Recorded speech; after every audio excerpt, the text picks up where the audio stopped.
ব্যর্থতা আড়াল করতে কোচ বদলের রীতি বাংলাদেশের ক্রিকেটে নতুন কিছু নয়। জুলাই অভ্যুত্থানের পর ফারুক আহমেদ পরিবর্তনের আশা দেখিয়ে সভাপতি হিসেবে বিসিবির মসনদে বসলেও আগের ধারাকেই ঢাল হিসেবে ব্যবহার করছেন।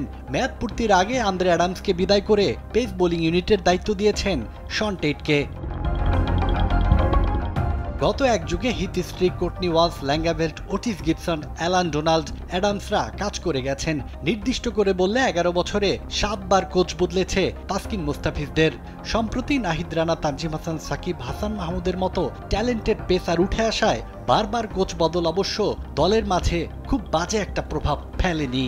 চলতি মাসে বাংলাদেশের কোচিং স্টাফে যোগ দেবেন টেইট। সাবেক অস্ট্রেলিয়ান ফাস্ট বোলারের সঙ্গে বিসিবির চুক্তি 2027 সালের ওয়ানডে বিশ্বকাপ পর্যন্ত। টেইট বাংলাদেশের নতুন যুগের সঙ্গী হচ্ছেন আরব আমিরাত সিরিজ থেকেই। বাংলাদেশের সঙ্গে টেইটের সম্পর্ক বেশ পুরনো। 2013 সালে বিপিএল এর দ্বিতীয় আসরে খেলে গেছেন চিটাগং কিংসের হয়ে। গত বিপিএলে এই দলেরই প্রধান কোচ হিসেবে ফেরেন তিনি। খুব তারকাবহুল দল না হয়েও তার কোচিংয়ে বিপিএলে ফাইনালে ওঠে চিটাগং। তার আগে 2022 সালে চট্টগ্রাম চ্যালেঞ্জার্সের বোলিং কোচের দায়িত্ব পালন করেন টেইট। দলটির অধিনায়ক ছিলেন মেহেদী হাসান মিরাজ। টাইগার অলরাউন্ডারের মতে টেইট এমন একজন কোচ যার উপর আস্থা রাখা যায়। শন টেইটের সাথে তো এর আগে আমি কাজ করেছিলাম। আমি যেবার বিপিএল এ ক্যাপ্টেন ছিলাম আপনার চিটাগংয়ে, তখন শন টেইট কিন্তু কোচ ছিল।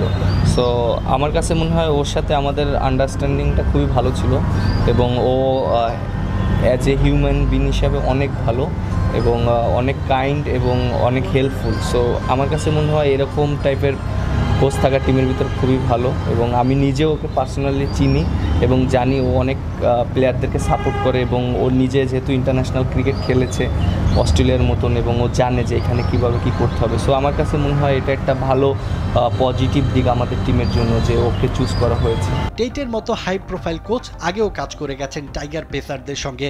এবার দেখার পালা সাবেক অস্ট্রেলিয়ান গতি তারকা টাইগার পেস ইউনিটে কি বৈচিত্র্য যোগ করতে পারেন।